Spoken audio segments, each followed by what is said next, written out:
Voilà, bonjour à chacun, bonjour à chacune. Très heureux de revoir des visages que j'ai connus, que je connais, et d'être avec vous aujourd'hui. Voilà, donc la dernière fois que j'ai prêché avec vous ici, je dis bien prêcher parce qu'en 2017, il me semble que je suis venu pour traduire l'un des docteurs.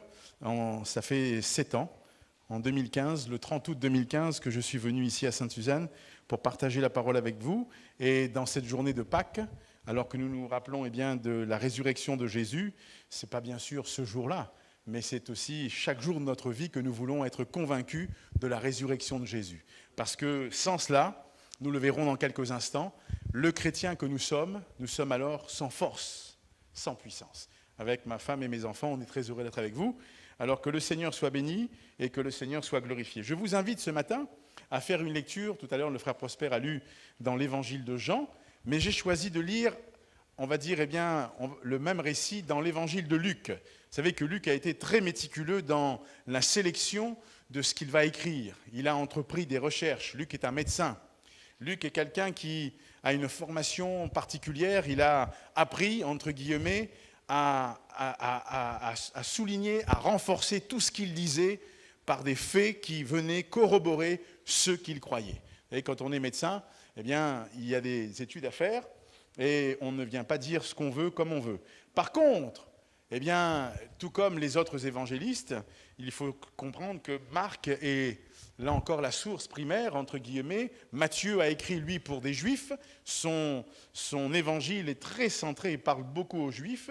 Jean a écrit, lui, pour souligner la divinité de Jésus. Et vous l'avez lu, on l'a lu avec le frère Prosper, et à la fin, ces choses ont été écrites afin que vous croyiez et qu'en croyant, vous ayez la vie en son nom. Alors, chacun poursuit le même but. Ils veulent, et chacun des évangiles a voulu montrer, là encore, la personne de Jésus. Et j'aimerais ce matin que nous puissions nous arrêter quelques instants sur ce thème de la résurrection de Jésus. On peut afficher le PowerPoint, la première slide, s'il vous plaît. Donc, faisons la lecture dans l'évangile de Luc, au chapitre 24, versets 1 à 12.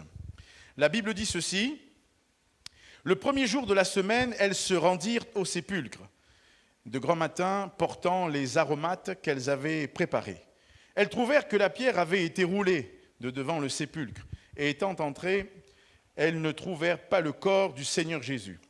Comme elles ne savaient que penser de cela, voici 2 hommes leur apparurent en habits resplendissants. Saisies de frayeur, elles baissèrent le visage contre terre. Mais ils leur dirent, « Pourquoi cherchez-vous parmi les morts celui qui est vivant ? Il n'est point ici, mais il est ressuscité. Souvenez-vous de quelle manière il vous a parlé lorsqu'il était encore en Galilée, et qu'il disait, il faut que le Fils de l'homme soit livré entre les mains des pécheurs, qu'il soit crucifié et qu'il ressuscite le 3e jour. Et elles se ressouvinrent des paroles de Jésus. » Le verset 9. « À leur retour du sépulcre, elles annoncèrent toutes ces choses aux 11 et à tous les autres. Celles qui dirent ces choses aux apôtres étaient Marie de Magdala, Jeanne, Marie, mère de Jacques, et les autres qui étaient avec elle. Ils tinrent ces discours pour des rêveries, et ils ne crurent pas ces femmes. Mais Pierre se leva et courut au sépulcre. S'étant baissé, il ne vit que les linges qui étaient à terre, puis il s'en alla chez lui dans l'étonnement de ce qui était arrivé. » Pour comprendre ce passage que nous venons de lire, il nous faut le remettre dans son contexte. Nous sommes dans un épisode particulier. Jésus a été crucifié, et dans le chapitre 23, vous avez ce récit qui vous est rapporté. Et lorsque je lis au chapitre 23, verset 50, il est dit « Il y avait un conseiller nommé Joseph, homme bon et juste, qui n'avait point participé à la décision et aux actes des autres. Il était d'Arimathée, ville des Juifs, et attendait le royaume de Dieu. Cet homme se rendit vers Pilate et demanda le corps de Jésus. Il le descendit de la croix, l'enveloppa d'un linceul, le déposa dans un sépulcre taillé dans le roc où personne n'avait encore été mis. C'était le jour de la préparation et le sabbat allait commencer. Les femmes qui étaient venues de la Galilée avec Jésus accompagnèrent Joseph, virent le sépulcre et la manière dont le corps de Jésus y fut déposé. Et s'en étant retournées, elles préparèrent des aromates et des parfums, puis elles se reposèrent le jour du sabbat selon la loi. Donc nous comprenons ce qui se passe. Jésus a été, arrêté, traduit devant les Juifs, et devant ces Juifs, entre guillemets, Pilate a dit, moi je suis là encore innocent du sang de cet homme qui pour moi est juste, mais vous dites, crucifie-le. Donc Pilate s'est lavé les mains. En se lavant les mains, entre guillemets, il participait au plan de Dieu pour l'humanité. Ce n'était pas Pilate qui allait pouvoir venir en aide à Jésus, parce que Jésus n'avait pas besoin du secours d'un homme. Dieu était aux commandes de tout ce qui se passait. Parfois, lorsqu'on lit le récit, « Seigneur, c'est injuste, mais il fallait que Jésus paye. » C'est injuste, humainement parlant, mais il fallait que Jésus paye, que quelqu'un paie pour que nous soyons pardonnés de nos péchés. La Bible met les hommes devant une grande réalité, c'est que tous ont péché et que tous sont privés de la gloire de Dieu. Et mes frères et sœurs et mes chers amis, Jésus est venu et la Bible nous montre que là, il a été crucifié et entre ces deux brigands qui étaient là, Jésus va accepter la volonté de Dieu pour sa vie afin que l'humanité bénéficie de son secours. Et je crois que cela devrait nous encourager. C'est un événement central des évangiles. On peut afficher la deuxième, là encore, slide.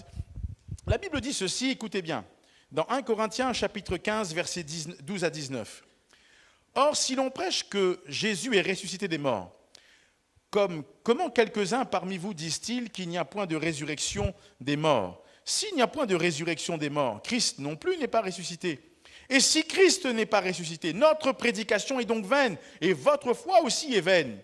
Il se trouve même que nous sommes de faux témoins à l'égard de Dieu, puisque nous avons témoigné contre Dieu qu'il a ressuscité Christ, tandis qu'il ne l'aurait pas ressuscité si les morts ne ressuscitent point. Car si les morts ne ressuscitent point, Christ non plus n'est pas ressuscité. Et si Christ n'est pas ressuscité, votre foi est vaine. Vous êtes encore dans vos péchés, et par conséquent, aussi ceux qui sont morts en Christ sont perdus. Si c'est dans cette vie seulement que nous espérons en Christ, nous sommes les plus malheureux de tous les hommes. Qu'est-ce que Paul est en train de dire aux Corinthiens? Il est en train de souligner que la résurrection est un point central et capital de l'Évangile. Sans la résurrection, l'Évangile n'a pas lieu d'être. Sans la résurrection, qui bien sûr englobe le fait que Jésus soit venu, Jean 3,16, car Dieu a tant aimé le monde, qu'il a donné son Fils unique, afin que quiconque croit en lui ne périsse point, mais qu'il ait la vie éternelle. Il y a eu donc l'acte de Dieu qui dit « Je donne mon Fils ». Jésus vient, Jésus accepte de mourir sur, là encore, la croix à Golgotha. Et sur cette croix, sur ce bois infâme, Jésus donne sa vie. Mais sans la résurrection de Jésus, l'Évangile n'a pas lieu d'être. Parce qu'alors, Jésus serait comme tous les autres. Il aurait marqué son temps et c'est tout. Mais la Bible dit qu'il est ressuscité. Voyez-vous qu'il y a dans la parole de Dieu, dans le Nouveau Testament, plus de 300 versets approximativement qui traitent de la résurrection. Et je crois que c'est important parce que dans la Bible, la résurrection est un signe pour les non-croyants et un encouragement pour les croyants. Un signe parce que personne ne pourra dire Christ est mort seulement. Quand les hommes voient ça, comment? Il est ressuscité. Et pour nous qui sommes chrétiens, c'est un encouragement. Et nous allons le voir dans quelques instants, à continuer de croire, à avancer, à répandre l'évangile. Et vous savez que sans la résurrection, l'évangélisation servira à quoi?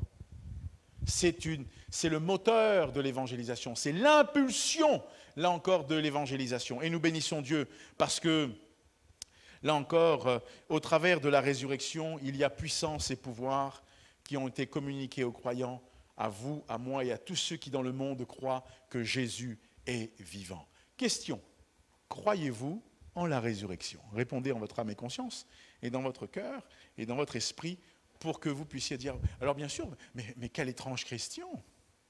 Quelle étrange question! Nous croyons, frères, nous croyons. Alors bien sûr, si nous croyons, merci Seigneur. Continuons de croire. Sauf que nous allons voir, et nous affichons la prochaine diapo, dans le texte que nous avons lu, il y a eu quand même des balbutiements, des choses qui ont été particulières. La réponse des femmes et des 11 a été particulière. Pourtant, Jésus avait annoncé, pourtant, Jésus avait préparé ces choses. Il leur avait dit ce qui allait se passer.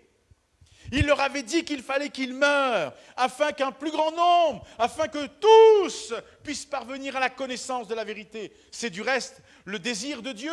La Bible dit que Dieu use de patience envers tous, ne voulant pas qu'aucun périsse, mais que tous parviennent à la connaissance de la vérité. Le drame dans les évangiles, et nous pouvons le comprendre peut-être, c'est que ces femmes, vous l'avez vu avec moi, nous l'avons lu dans le chapitre 23, elles avaient accompagné Joseph d'Arimathée, elles avaient vu où Joseph avait mis, là encore, le corps, il l'avait enveloppé dans un linceul, il l'avait déposé dans un tombeau qui avait été taillé où personne n'avait été mis. Elles avaient vu ces choses, et la Bible dit qu'elles s'en retournèrent, elles ont préparé les aromates dans le but d'aller embaumer le corps de Jésus. Sauf que, le premier jour de la semaine, elles se rendirent au sépulcre de grand matin portant les aromates qu'elles avaient préparés. Elles trouvèrent que la pierre avait été roulée de devant le sépulcre, et étant entrées, elles ne trouvèrent pas le corps du Seigneur Jésus. Waouh! Qu'est-ce qui s'est passé? Et là, la Bible dit, comme elles ne savaient que penser de cela, voici 2 hommes leur apparurent. Et ces hommes étaient porteurs d'un message particulier. Le message est le suivant. Et la Bible dit qu'ils étaient habillés d'habits resplendissants, saisis de frayeur, elles vont baisser, là encore, le visage contre terre. Elles ne pouvaient pas soutenir. Là encore, eh bien, j'allais dire, eh bien, la splendeur, la lumière que dégageaient ces hommes qui étaient là, le rayonnement qu'ils dégageaient. Elles ne pouvaient pas. Alors elles ont baissé la tête. Mais le message a été le suivant.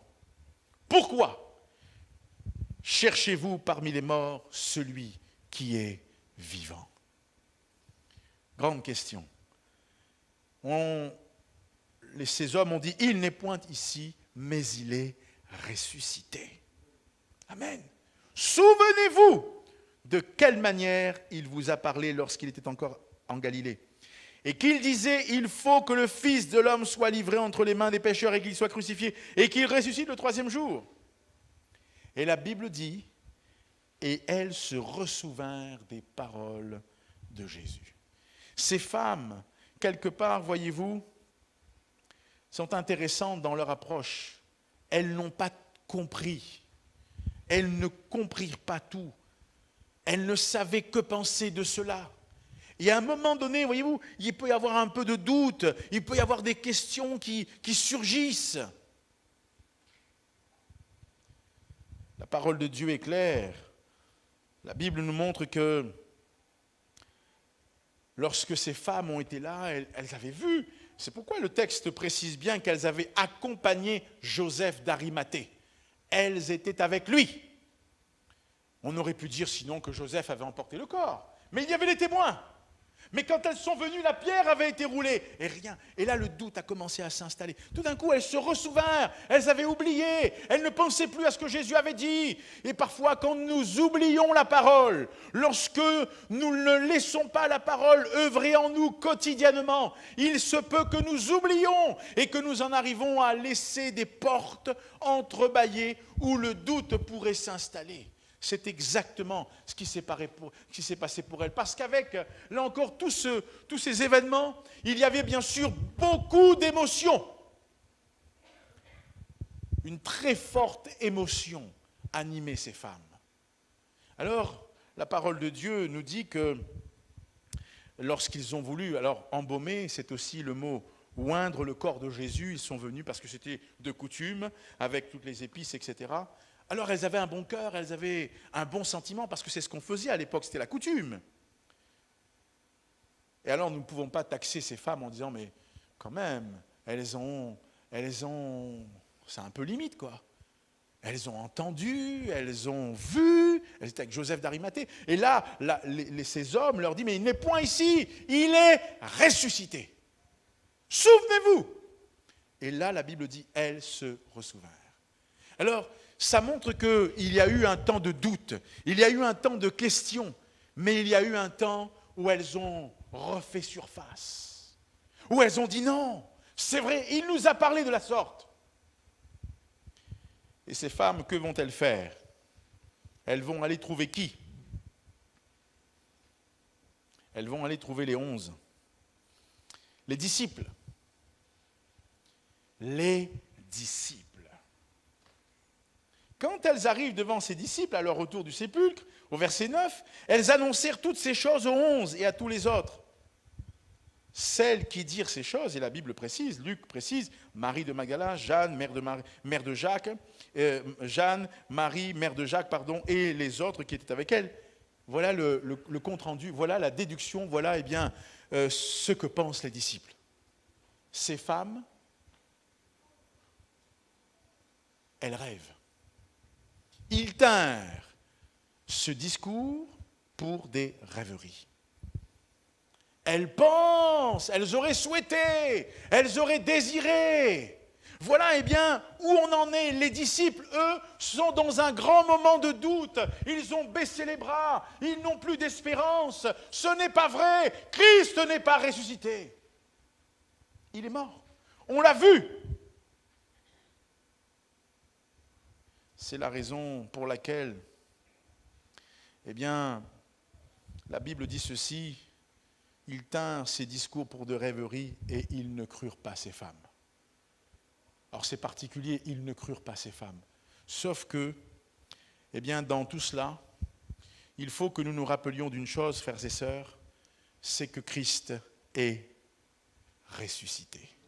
Qu'ils ne le croyiez pas à ce moment-là, ça n'avait aucune influence sur la réalité. J'aimerais te dire, et pour t'encourager, souviens-toi, lorsqu'avant d'entendre l'Évangile, tu disais « Non, je ne crois pas à ça ».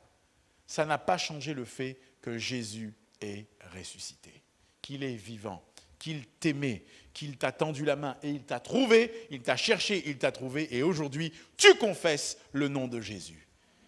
Ce n'est pas que le fait que nous croyons ou que nous ne croyons pas.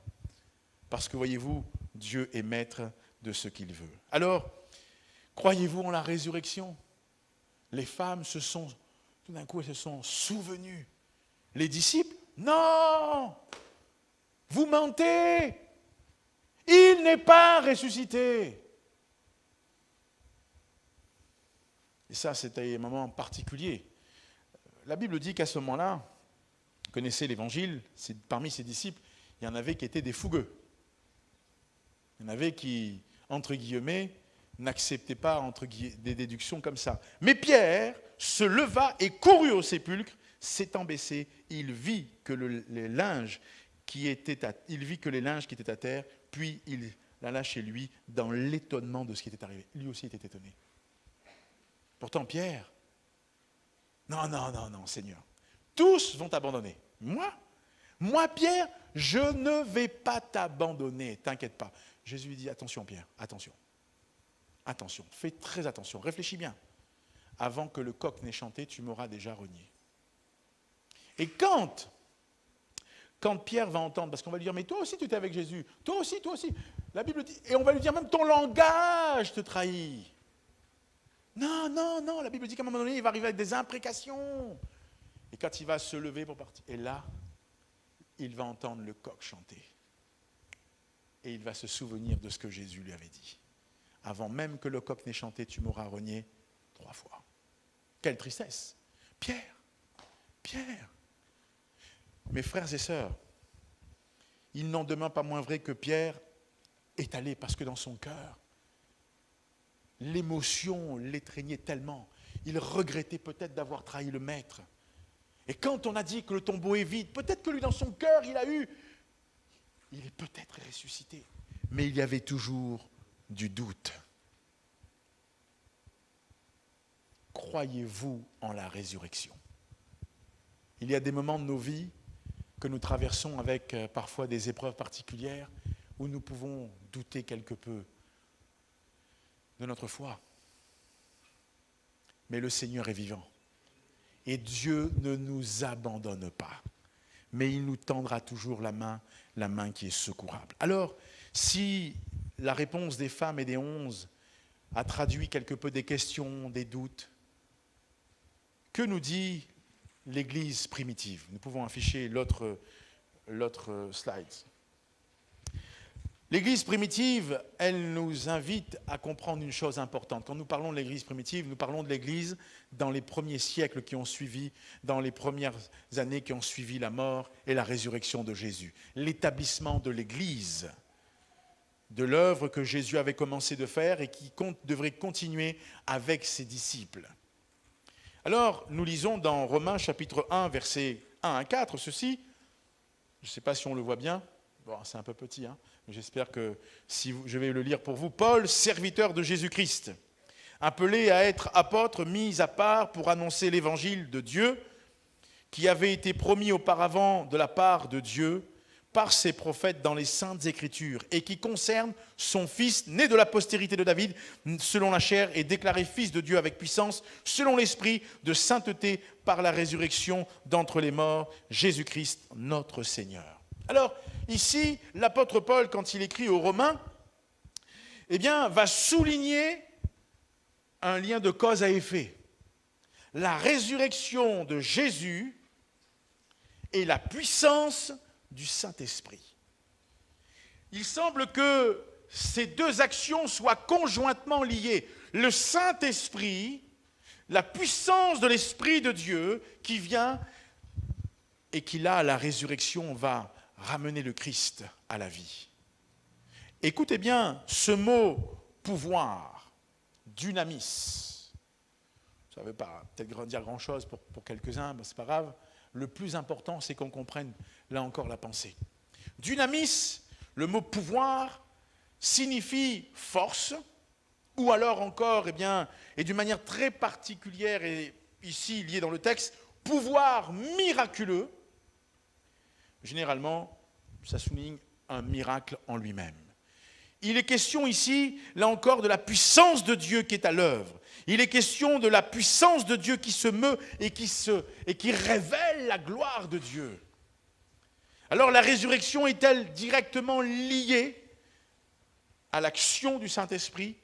Actes des Apôtres dit ceci au chapitre 1 et au verset 8. « Mais vous recevrez une puissance, le Saint-Esprit survenant sur vous, et vous serez mes témoins à Jérusalem, dans toute la Judée, dans la Samarie et jusqu'aux extrémités de la terre. » Le mot témoin ici fait référence à celui qui témoigne devant un tribunal. L'Église primitive a donc compris qu'elle avait le pouvoir de la résurrection qui était à l'œuvre dans sa vie et dans son cœur pour être témoin et pour prendre autorité devant tous ceux et toutes celles qui demanderaient raison de la résurrection de Jésus. Mon frère, ma sœur, lorsque nous donnons notre vie à Jésus, que nous confions notre vie à Jésus, nous devenons des enfants de Dieu. Comment? Avec une étiquette? Comment? Parce que nous avons une carte d'identité où c'est marqué enfant de Dieu. Nous devenons enfants de Dieu par la puissance de la résurrection qui est déployée par la vie que communique le Saint-Esprit et qui agit dans nos cœurs et dans nos vies. La Bible dit dans Marc au chapitre 16, versets 19 à 20, « Le Seigneur, après leur avoir parlé, fut enlevé au ciel, et il s'assit à la droite de Dieu, et ils s'en allèrent prêcher partout. Le Seigneur travaillait avec eux et confirmait la parole par les miracles qui l'accompagnaient. » Le Saint-Esprit était à l'œuvre. Jésus a dit, « Il vous est avantageux que je m'en aille, car si je ne m'en vais pas, le Saint-Esprit ne vous sera pas donné. » Mais mes frères et sœurs, nous pouvons bénir le Seigneur. L'Église primitive a compris la résurrection de Jésus. Croyez-vous en la résurrection de Jésus? Jésus est vivant et par conséquent, c'est par la puissance du Saint-Esprit que l'œuvre continue et à ce moment-là que l'œuvre s'accomplissait. Mais vous recevrez une puissance, le Saint-Esprit survenant sur vous et vous serez mes témoins devant le tribunal. Le mot témoin, on l'a dit, on l'a souligné, devant un tribunal. Quel tribunal? Devant ceux et celles qui disent non, nous ne croyons pas, alors nous sommes témoins. Devant le tribunal, il faut amener quoi? Des preuves. Et quelque part, le chrétien est une preuve. Oh, ça implique beaucoup de choses, ça, non, oui ou non? Parce que si tu dis que tu es une preuve, mais que tu fais l'inverse de ce que tu dois être, tu deviens, malheureusement, là encore, une pierre d'achoppement. Et là, il faut qu'on fasse attention.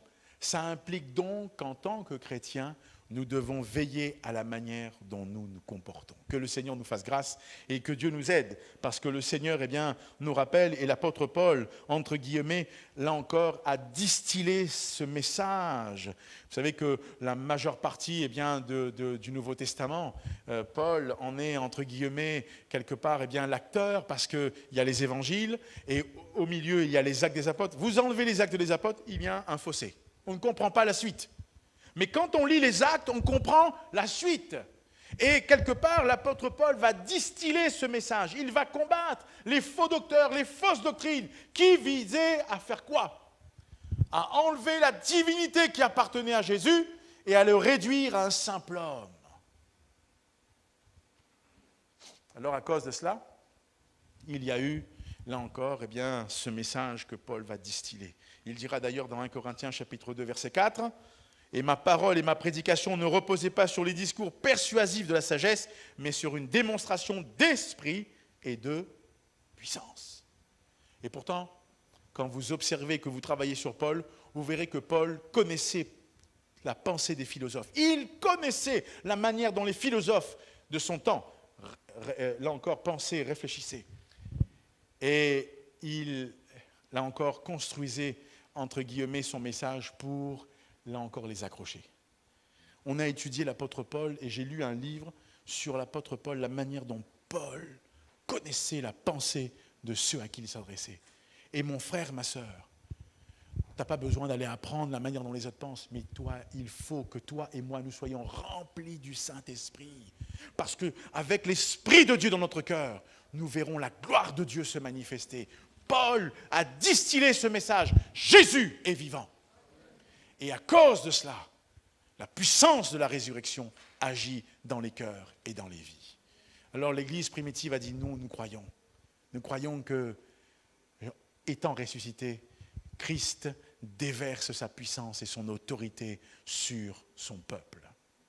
Maintenant, l'autre question pour nous aujourd'hui, on peut passer à l'autre diapo. La réponse de l'Église aujourd'hui. Réfléchissons quelque peu. Comment pensons-nous que le Père veut que nous répondions à la résurrection? Chacun d'entre nous.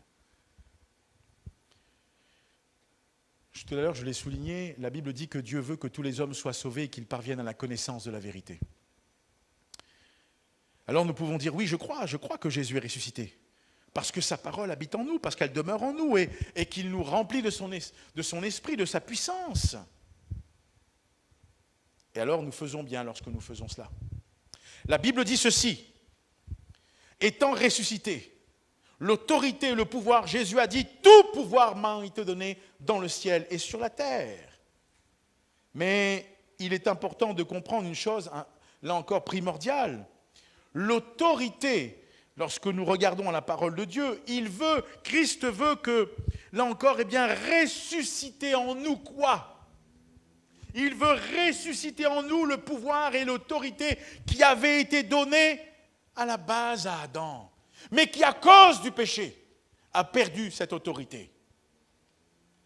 La Bible dit ceci, et j'aimerais que nous comprenions dans le psaume 68 au verset 2, « Dieu se lève, ses ennemis se dispersent, et ses adversaires fuient devant sa face. » Adam n'était pas celui qui devait fuir, mais il a fui, il a dû partir. Entre guillemets, il a dû aller travailler à la sueur de son front, voyez, parce qu'il avait perdu cette autorité qui lui avait été donnée par le Seigneur, notre Dieu. Et en Christ, au travers de la résurrection de Christ, l'Église aujourd'hui est appelée à prendre de nouveau, à être encore investie de nouveau de l'autorité et de la puissance que Dieu avait donnée initialement à Adam, mais qu'il a perdu à cause du péché. Mais en Christ, cela est de nouveau possible aujourd'hui pour chacun d'entre nous. Alors, est-ce que nous sommes prêts à laisser le Seigneur se lever en nous? C'est la grande question. Sommes-nous prêts à laisser la puissance de résurrection du Saint-Esprit nous élever à une vie de puissance?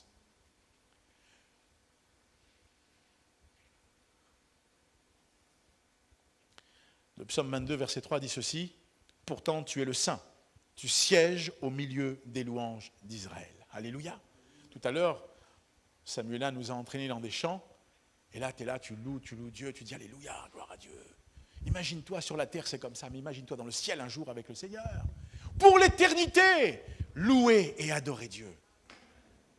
Alors mon frère, ma sœur, la puissance, l'autorité, là encore que le Christ nous donne au travers de la résurrection, devrait nous aider et nous équiper à être sur la terre des témoins.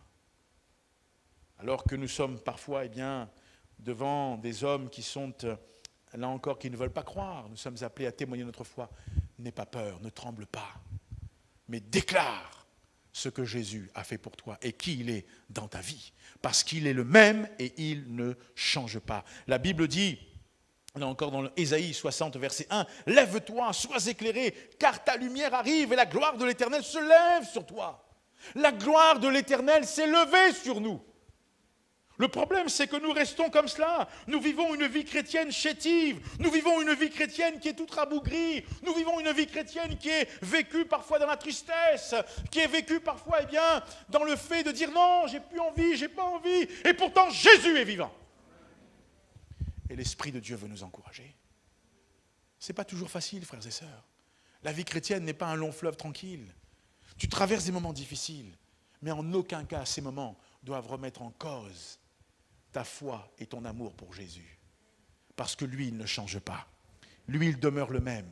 Il veut nous tendre la main et il aime les hommes, la Bible dit, quels qu'ils soient. Le programme de Dieu est un programme qui a fait ses preuves. Le programme de Dieu est un programme qui est toujours d'actualité.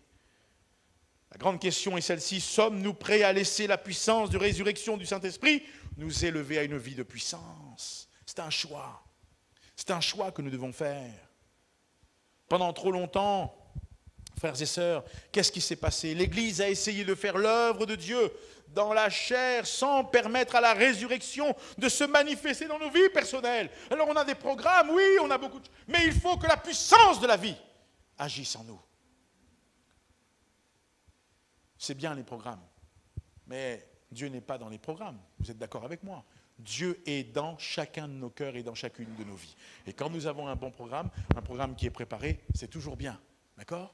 Mais je voudrais qu'on comprenne, notre salut n'est pas dans le programme. Notre salut est en Christ. Et Christ vivant en nous est celui qui nous conduit. Il est celui qui nous amène. Et pendant trop longtemps, nous avons refusé, je ne dis pas que c'est votre cas, on a refusé d'être conduit par l'Esprit. Et quand tu refuses d'être conduit par l'Esprit, qu'est-ce qui se passe? Eh bien, tu te limites. Tu es limité, tu n'as plus, là encore, la force toi-même de pouvoir aller.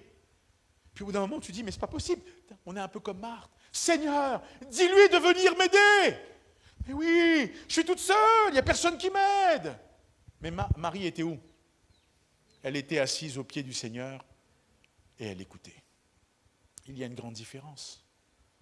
Est-ce qu'elle perdait du temps? Non, elle gagnait, elle recevait de la part de Dieu et le Seigneur l'encourageait. Alors, si vous regardez au tombeau aujourd'hui, si vous allez à Tel Aviv, là, vous allez en Israël, vous verrez que le tombeau il est vide. J'étais, je crois, à Charles de Gaulle. J'allais en Afrique pour un cours et je me souviens, je suis arrivé très tôt parce que le vol pour l'Afrique partait très tôt, enfin, le vol au départ de Paris pour la Belgique partait très tôt et j'avais une connexion ensuite de la Belgique pour l'Afrique. Bref, je suis à Charles de Gaulle et j'attends, je me mets dans un coin, je dis j'ai des lectures, je vais lire un peu, me retirer un peu et tout d'un coup je vois les Juifs qui sont là, ils arrivent et ils viennent là où je suis aussi. Et là, ils sont ensemble, ils sont en train de prier avec les phylactères et ils sont en train de parler avec Dieu. Je me dis, Seigneur, ces hommes sont des hommes qui croient quelque part. Touche leur cœur, parce qu'il y a une sincérité dans leur cœur.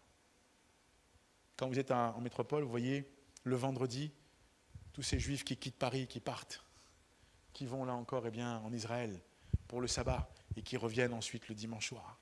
C'est formidable. Dieu est en train d'appeler. Nous prions pour que Dieu parle au cœur, que Dieu bénisse Israël, que Dieu touche le cœur de son peuple, pour que ceux qui ne croient pas puissent croire, qu'ils soient éclairés. Lève-toi.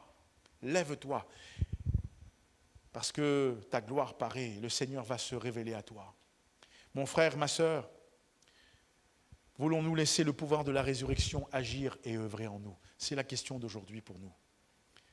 Et en conclusion, on peut afficher la dernière diapo. Il y a un jour un Américain qui était fier, vous savez, c'est du côté Amérique, parce que vous avez le côté Canada, côté Amérique. Il avait un ami qui le visitait, et son ami anglais était avec lui. Il lui dit, je vais t'amener à un endroit, tu vas voir, c'est formidable. Alors il l'amène. L'Américain est là, et il est fier de ce qu'il va montrer. Il l'amène là où il y a les chutes du Niagara. Alors, ce n'est pas évident à voir là-haut, hein. C'est tout en haut à gauche. Pour vous, c'est tout en haut à gauche. Pas évident à voir. Mais il lui dit textuellement à son ami anglais, il lui dit, je vais te montrer un endroit où la plus grande source d'énergie est, mais elle n'est pas exploitée. Alors, immédiatement, l'anglais, qui est aussi un chrétien, lui dit, non, il y a un problème. Tu veux me dire que quoi? Ça, c'est la plus grande source d'énergie? Il dit, non, pour moi, non. Je vais te dire une chose, la plus grande source d'énergie, la plus grande puissance qui n'est pas utilisée au monde, c'est la puissance de la résurrection. Les hommes passent à côté. Christ est ressuscité. Alors que le Seigneur nous aide, frères et sœurs. Christ n'est plus, là encore, dans la crèche, il n'est plus sur la croix, il n'est plus dans le tombeau, mais il est ressuscité. Nous l'avons lu, il est assis à la droite de Dieu son Père. Et la Bible dit qu'il intercède pour nous. Et c'est la raison pour laquelle il déclara dans Matthieu 28, 18, « Tout pouvoir m'a été donné dans le ciel et sur la terre. » La puissance du croyant, la puissance, là encore, de la résurrection, la puissance du croyant réside dans le triomphe de la gloire éternelle de notre Dieu. Il a triomphé des œuvres des ténèbres sur le bois infâme de la croix. Lorsque Jésus meurt, il dit « Tout est accompli. » Alors, il y a une chose que nous devons comprendre, c'est que le message de ces deux hommes qui étaient là a été le suivant. Pourquoi cherchez-vous parmi les morts celui qui est vivant? Il n'est point ici, mais il est ressuscité. Que fait la résurrection dans le cœur des disciples? Que fait, là encore, la résurrection dans le cœur de ceux et celles qui croient? Avant cela, écoutez bien, avant la résurrection, avant qu'ils comprennent, les 11, les femmes, l'Église primitive et nous-mêmes, avant cela, il y avait dans le cœur de la tristesse, de la peur, du deuil, mais lorsqu'il y a eu la révélation, la compréhension de la résurrection, il y a eu un changement de direction. Marqué en anglais, un changement de direction. Les regards des hommes ne se portaient plus vers ce qui était, là encore, fini, terminé, pas possible. Mais alors, il y avait une espérance nouvelle. La direction était maintenant vers le Christ, ressuscité. Mon frère, ma sœur, tes regards doivent être fixés sur Jésus et sur lui seul. Alors, Pâques, tout à l'heure nous le disions, si Christ n'est pas ressuscité, Pâques n'a aucun sens. Pâques n'a aucun sens. Alors peut-être que vous allez manger des chocolats. Hein. Vous aimez le chocolat noir, vous aimez le chocolat au lait, bref. Peu importe. Dernièrement, j'étais en Belgique et on m'a offert une grosse poule au chocolat. J'ai dit, ça va arriver en morceaux à La Réunion, mais ça va arriver. Pas manqué. J'ai quand même pris soin de mettre dans la valise comme il fallait, c'est arrivé. Mais la poule était chargée de petits œufs à l'intérieur. Alors, est-ce que c'est ça, Pâques? Non, ça c'est pour ton estomac, pour la bouche. Tu aimes bien le chocolat. Mais la réalité de Pâques, c'est qu'aujourd'hui, comme demain, comme après-demain et comme toute la durée de ta vie, la réalité, c'est que Christ est ressuscité. Il est vivant et tu peux t'appuyer sur lui, quelles que soient les circonstances de ta vie. Pourquoi chercher parmi les morts celui qui est vivant? Il n'est point ici, mais il est ressuscité. Alors vis pleinement dans la puissance de la résurrection. Vis pleinement en étant couvert par l'autorité du Saint-Esprit et laisse Dieu agir dans ta vie et te conduire et te bénir, te diriger. Ne t'inquiète pas pour tes besoins, ne t'inquiète pas pour ta vie. Il prend soin de toi. Notre Père et notre Dieu, nous bénissons ton nom. Nous te rendons grâce, nous te disons merci pour ta présence dans nos cœurs. Merci parce que tu es le même et tu ne changes pas. Merci parce que tu es celui qui conduit nos pas. Et nous ne voulons pas passer à côté, Seigneur, de la réalité de Pâques. Seigneur, parfois aujourd'hui, nos pensées sont détournées, nos pensées sont attirées ailleurs, mais nous savons que la parole nous ramène au cœur de l'enseignement de l'Évangile. Christ est ressuscité, il est vivant. Aide-nous, Seigneur, pour que nous puissions te laisser par le Saint-Esprit agir dans nos cœurs et que nous réalisions l'autorité qui nous a été rendue en Christ par le Saint-Esprit. L'autorité que tu avais donnée à l'homme. Seigneur, nous prions pour que nos vies soient pleinement conduites, dirigées, afin que sous l'onction de Dieu, nous accomplissions la volonté de Dieu dans ce temps particulier, dans ce siècle particulier, parce que tu viens bientôt. Que ta volonté soit faite, que ton nom soit sanctifié, que ton règne vienne. Nous te bénissons ensemble dans le nom de Jésus. À toi la gloire, la louange et la puissance. Alléluia.